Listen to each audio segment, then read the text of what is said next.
নমস্কাৰ মৰমৰ ছাত্ৰ ছাত্ৰীসকল, আজি এইটো ভিডিঅ'ত আমি আলোচনা কৰিম ক্লাছ 8 বা অষ্টম শ্ৰেণীৰ বিজ্ঞানত থকা 10 নম্বৰ অধ্যায় কোষ গঠন আৰু কাৰ্য এই পাঠটো আলোচনা কৰিম। এই পাঠৰ অন্তৰ্গত তোমালোকৰ অনুশীলনীত থকা যিমানখিনি প্ৰশ্নৰ উত্তৰ আছে আমি তোমালোকক সুন্দৰকৈ লিখি দিছোঁ। প্ৰশ্নৰ উত্তৰবোৰ অতি সহজ ভাষাত আৰু চুটিকৈ লিখি দিয়া হৈছে যাতে তোমালোকে একেবাৰে বুজি পোৱা আৰু সোনকালে তোমালোকৰ পঢ়াও হৈ যায়। পাঠটি গোটেইখিনি তোমালোকক সুন্দৰকৈ বুজাই দিয়া হৈছে, চ' তোমালোকে ভিডিঅ'টি শেষলৈকে চাই থাকিবা। তোমালোকৰ অনুশীলনীৰ 1 নম্বৰত আছে তলৰ উক্তিবোৰ সত্য নে অসত্য চিনাক্ত কৰা। তলত কিছুমান উক্তি দিয়া আছে, এইবোৰ সত্য নে অসত্য তোমালোকে উত্তৰত লিখিব লাগে। এই নম্বৰত কি আছে, এককোষী জীৱৰ দেহত এটা কোষ থাকে, এইটো কি সত্য। যাক এককোষী জীৱ বুলি কোৱা হয়। কিয় কোৱা হয়? কাৰণ তাৰ দেহত মাত্ৰ এটাই কোষ আছে, সেইকাৰণে তাক এককোষী জীৱ বুলি কোৱা হয়। সেইকাৰণে এইটো তোমালোকৰ সত্য হ'ব। দ্বিতীয় নম্বৰত কি আছে, পেশী কোষবোৰ শাখাযুক্ত। পেশী কোষবোৰ শাখাযুক্ত নহয়, সেইবাবে এইটো কি হ'ব? অসত্য। চি নম্বৰত এটা জীৱৰ মৌলিক জীৱিত একক হ'ল অংগ, এইটো কি হ'ব? অসত্য। ঠিক আছে। নেক্সট তোমালোকৰ আছে ডি নম্বৰত এমিবাৰ আকৃতি অনিয়মীয়া। এমিবাৰ আকৃতি কি? অনিয়মীয়া, এইটো হ'ব কি? সত্য। এইখিনিতে তোমালোকৰ সত্য আৰু অসত্য শেষ হ'ল। এতিয়া তোমালোকৰ 2 নম্বৰত প্ৰশ্ন আছে। এটা তোমালোকে যদি চেনেলটা এতিয়াও ছাবস্ক্ৰাইব কৰা নাই, ছাবস্ক্ৰাইব কৰি দিবা। মানুহৰ স্নায়ু কোষৰ চিত্ৰ আঁকা। স্নায়ু কোষ কি কাম কৰে? মই প্ৰথমতে তোমালোকক এনসাৰখিনি কৈ দিওঁ। স্নায়ু কোষ কি কাম কৰে, তাৰপিছত তোমালোকক চিত্ৰখিনি তলত দিয়া আছে, মই তোমালোকক দেখাই দিম। উত্তৰ হ'ব, স্নায়ু কোষে বাৰ্তা সংগ্ৰহ কৰি পঠিয়ায় আৰু দেহৰ বিভিন্ন অংশৰ নিয়ন্ত্ৰণ আৰু যোগাযোগ ৰক্ষা কৰাত সহায় কৰে। স্নায়ু কোষে কি কৰে? বিভিন্ন ধৰণৰ কি বাৰ্তা, মানে যিকোনো ইনফৰমেশ্যন আমাৰ দেহৰ সংগ্ৰহ কৰি পঠিয়ায়। ক'ত পঠিয়ায়? আমাৰ ব্ৰেইনত পঠিয়ায় আৰু দেহৰ বিভিন্ন অংশৰ নিয়ন্ত্ৰণ আৰু যোগাযোগ ৰক্ষা কৰাত সহায় কৰে। এইখিনি হৈছে তোমালোকৰ স্নায়ু কোষৰ কাম। আৰু কি কৈছে, তোমালোকক স্নায়ু কোষৰ চিত্ৰ আঁকিব কৈছে, মই তোমালোকক দেখাই দিছোঁ। এইটো হৈছে তোমালোকৰ স্নায়ু কোষ। এইটো এই চি নম্বৰটো হৈছে তোমালোকৰ স্নায়ু কোষ। তোমালোকে ভালকৈ দেখি লোৱা, তোমালোকৰ কিতাপতো আছে। এইটো হৈছে স্নায়ু কোষ। ঠিক আছে, তোমালোকে নিজে ঘৰত আঁকি প্ৰেক্টিছ কৰিবা, এইবোৰ তোমালোকৰ এক্সামত আহে। এতিয়া তোমালোকৰ 3 নম্বৰত কি আছে, তলত দিয়া বিষয়ৰ ওপৰত চমু টোকা লিখা। তলত এ আৰু বি দুটা কি দিছে, বিষয় দিছে। ইয়াৰ ওপৰত কি কৰিব লাগে? তোমালোকক চমু টোকা লিখিব লাগে। এটা হৈছে কোষ পৰৰস আৰু এটা হৈছে কোষ কেন্দ্ৰ, দুটা। আমি প্ৰথমতে কোষ পৰৰসৰ চমু টোকাটো লিখি ল'ম উত্তৰত। কোষ পৰৰস হৈছে কোষৰ বেৰ আৰু কোষ কেন্দ্ৰৰ মাজত থকা জেলিৰ দৰে দ্ৰব্য। কোষৰ আন বহুতো উপাদান কোষ পৰৰসত পোৱা যায়, সেইবোৰ হ'ল মাইট্ৰকণ্ড্ৰিয়া, গলগি বডি আৰু ৰাইবজম ইত্যাদি। ভেৰি ইম্পৰ্টেণ্ট হয়, এই কোষ পৰৰসটো তোমালোকে পঢ়িবা। বি নম্বৰত আছে কোষ কেন্দ্ৰ। ইয়াৰ উত্তৰত কি হ'ব? কোষ কেন্দ্ৰ হৈছে জীৱ কোষৰ আটাইতকৈ প্ৰয়োজনীয় উপাদান। ই সাধাৰণতে গোলাকাৰ আৰু কোষৰ কেন্দ্ৰত অৱস্থিত। ইয়াক অতি সহজে অনুবীক্ষণ যন্ত্ৰৰ সহায়ত চাব পাৰি। কোষ কেন্দ্ৰীয় আৱৰণখনে কোষ কেন্দ্ৰক কোষ পৰৰসৰ পৰা পৃথক কৰি ৰাখে। এই দুটা তোমালোকে ভালকৈ পঢ়িবা। তোমালোকৰ কিতাপত ছবি দিয়া আছে, ছবিবোৰ চাই তোমালোকে পঢ়ি ল'বা। 4 নম্বৰত দিয়া আছে কোষৰ কোনটো অংশত কোষাংগবোৰ থাকে? উত্তৰ হ'ব সাইটোপ্লাজমত কি থাকে? কোষাংগবোৰ থাকে। 5 নম্বৰত আছে তোমালোকৰ কি, প্ৰাণী আৰু উদ্ভিদৰ কোষৰ ছবি আঁকা। সিহঁতৰ মাজত থকা 3টা পাৰ্থক্য উল্লেখ কৰা। কি কি কৰিব কৈছে তোমালোকক? প্ৰাণী আৰু উদ্ভিদৰ কোষৰ ছবি। প্ৰাণী আৰু উদ্ভিদৰ কোষৰ ছবি মই তোমালোকক দি দিছোঁ, দেখাই দিম ভাল কৰি।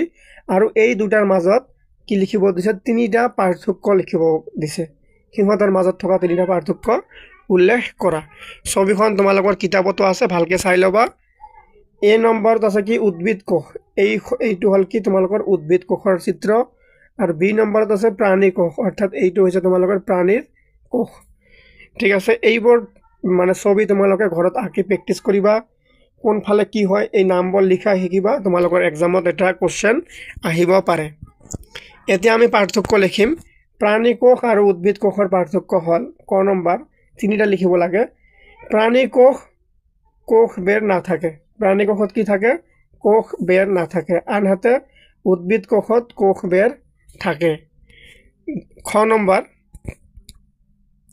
প্ৰাণী কোষত প্লাষ্টিড নাথাকে আনহাতে উদ্ভিদ কোষত প্লাষ্টিড থাকে মনত ৰাখিবা প্ৰাণী কোষত প্লাষ্টিড নাথাকে কিন্তু উদ্ভিদ কোষত প্লাষ্টিড থাকে গ নম্বৰত আছে তোমালোকৰ প্ৰাণী কোষত ৰসধানীবোৰ সৰু আনহাতে উদ্ভিদ কোষত ৰসধানীবোৰ সাধাৰণতে ডাঙৰ এই তিনিটা তোমালোকে মনত ৰাখিবা আৰু এই 5 নম্বৰ প্ৰশ্নটো খুবেই ইম্পৰ্টেণ্ট পাৰ্থক্য লিখাটো খুবেই ইম্পৰ্টেণ্ট হয় তোমালোকে দাগ দি ৰাখা 6 নম্বৰত আছে ইউকেৰিয়টছ আৰু প্ৰকেৰিয়টছৰ মাজত পাৰ্থক্য উল্লেখ কৰা ইউকেৰিয়টছ আৰু প্ৰকেৰিয়টছৰ মাজত পাৰ্থক্য উল্লেখ কৰা উত্তৰ হ'ব ইউকেৰিয়টছ আৰু প্ৰকেৰিয়টছৰ মাজত পাৰ্থক্য হল এ নম্বৰ পাৰ্থক্য ইউকেৰিয়টছ বা সংকোষ কেন্দ্ৰীয় জীৱৰ কোষ কেন্দ্ৰাৱৰণ থাকে আনহাতে প্ৰকোষ কেন্দ্ৰীয় জীৱৰ কোষ কেন্দ্ৰৰ কেন্দ্ৰাৱৰণ নাথাকে তাৰপিছত তোমালোকৰ বি নম্বৰ পাৰ্থক্যত কি দিছে ইউকেৰিয়টছৰ কোষ কেন্দ্ৰীয় অংগাণুবিলাক থাকে আনহাতে প্ৰকেৰিয়টছৰ কোষ কেন্দ্ৰীয় অংগাণুবিলাক নাথাকে চি নম্বৰ ইউকেৰিয়টছৰ উদাহৰণ হৈছে বেক্টেৰিয়া আৰু নীলসেউজ শেলাই আনহাতে প্ৰকেৰিয়টছৰ উদাহৰণ হৈছে প্ৰায়বোৰ উদ্ভিদ আৰু প্ৰাণী 7 নম্বৰ প্ৰশ্ন কোষৰ কোনটো অংশত ক্ৰোমোজম পোৱা যায় ভেৰি ইম্পৰ্টেণ্ট 7 নম্বৰ প্ৰশ্নটো সিহঁতৰ কাম উল্লেখ কৰা কি কৈছে কোষৰ কোনটো অংশত ক্ৰোমোজম পোৱা যায় আৰু সিহঁতৰ কাম উত্তৰ হ'ব কোষৰ অতি কোষ কেন্দ্ৰত ক্ৰোমোজম পোৱা যায় ক্ৰোমোজমে ইয়াত থকা জিনৰ সহায়ত বংশানুক্ৰমে কি কৰে কাম কৰে 8 নম্বৰ প্ৰশ্ন কোষ জীৱৰ মৌলিক গঠনগত একক ব্যাখ্যা কৰা এই কথাখিনি ব্যাখ্যা কৰিব লাগে কি কৈছে কোষ জীৱৰ মৌলিক গঠনগত একক উত্তৰ হ'ব আমি জানো যে সকলোবোৰ জীৱৰ দেহ কোষেৰে গঠিত কোষবোৰৰ কিছুমান মৌলিক কাৰ্য কৰাৰ সামৰ্থ্য থাকে কোষবোৰ একলগ হৈ কলা গঠন কৰে আৰু কলাবোৰে অংগ গঠন কৰে এই অংগবোৰৰ দ্বাৰাই জীৱদেহ গঠন হয় সেয়েহে কোৱা হয় কোষ জীৱৰ মৌলিক গঠনগত একক ইম্পৰ্টেণ্ট হয় 8 নম্বৰ প্ৰশ্নটো 9 নম্বৰত দিয়া আছে তোমালোকৰ কি কিয় হৰিতকণা মাথো উদ্ভিদ কোষতহে পোৱা যায় ব্যাখ্যা কৰা কি কৈছে কিয় হৰিতকণা মাথো উদ্ভিদ কোষতহে পোৱা যায় ব্যাখ্যা কৰা উত্তৰ হ'ব উদ্ভিদৰ পাতৰ সেউজীয়া ৰঙৰ প্লাষ্টিডবোৰক হৰিতকণা বোলে হৰিতকণা নামৰ কোষ অংগাণুত পত্ৰহৰিত থাকে এই পত্ৰহৰিতবোৰ উদ্ভিদৰ সালোক সংশ্লেষণৰ বাবে অতি প্ৰয়োজনীয় পত্ৰহৰিতবোৰে সৌৰশক্তি আহৰণ কৰি উদ্ভিদক খাদ্য প্ৰস্তুতকৰণত কি কৰে সহায় কৰে কিন্তু প্ৰাণীৰ ক্ষেত্ৰত এনে হোৱা দেখা নাযায় কি কৈছে সেয়েহে হৰিতকণা মাথো উদ্ভিদ কোষতহে পোৱা যায় মনত ৰাখিবা হৰিতকণা মাথো উদ্ভিদ কোষতহে পোৱা যায় তাৰপিছত কি আছে তোমালোকৰ তলৰ শব্দহাতৰ সম্পূৰ্ণ কৰা ইয়াৰ পিছত আমি আলোচনা কৰিম কেইটামান অতিৰিক্ত প্ৰশ্নৰ উত্তৰ কোষ কেন্দ্ৰত থকা কি পকোৱা সূতা সদৃশ গঠনৰ উপাদান ইয়াক কি বুলি কোৱা হয় ক্ৰোমোজম তাৰপিছত 2 নম্বৰত কি দিছে পাতৰ কোষৰ কোষ পৰৰসত থকা ৰঙীন পদাৰ্থ প্লাষ্টিড এবিধ এককোষী জীৱ এমিবা তাৰপিছত আছে তোমালোকৰ কোষ পৰৰসত থকা খালী ঠাই বিশিষ্ট গঠন ৰসধানী 5 নম্বৰত দিছে কোষ আৱিষ্কাৰকাৰী বিজ্ঞানীগৰাকী ৰবাৰ্ট হুক মনত ৰাখিবা 6 নম্বৰত দিয়া আছে জীৱৰ অংগ গঠন কৰা কোষৰ সমষ্টি কি কলা এতিয়া আমি কেইটামান ইম্পৰ্টেন্ট অতিৰিক্ত প্ৰশ্নৰ উত্তৰ আলোচনা কৰিম এইবোৰ তোমালোকৰ শৰ্ট কোশ্চেন হিচাপত অহাৰ সম্ভাৱনা আছে কোষ আৱিষ্কাৰী বিজ্ঞানীগৰাকীৰ নাম কি ৰবাৰ্ট হুক তাৰপিছত কি আছে 2 নম্বৰত এককোষী জীৱ কাক বোলে এটা কোষেৰে গঠিত জীৱবোৰক এককোষী জীৱ বোলে উদাহৰণ এমিবা আৰু প্যাৰামেচিয়াম 3 নম্বৰত দিয়া আছে বহুকোষী জীৱ কাক বোলে এটাতকৈ বেছি কোষৰ দ্বাৰা গঠিত জীৱবোৰক বহুকোষী জীৱ বোলে উদাহৰণ মানুহ হাতী বাঘ মাছ আদি 4 নম্বৰত আছে কোষৰ অংশসমূহৰ নাম লিখা কোষ কেন্দ্ৰ বা নিউক্লিয়াছ আৰু কোষ বৰণ এইখিনিতে আৰু এটা কি আছে কোষ প্ৰৰখ এইখিনিতে তোমালোকৰ এই পাৰ্টিৰ গোটেইখিনি প্ৰশ্নৰ উত্তৰ আলোচনা কৰা হৈ গ'ল সো আশা কৰিছোঁ তোমালোকে ক্লাছটো ভালকৈ বুজি পাইছা ধন্যবাদ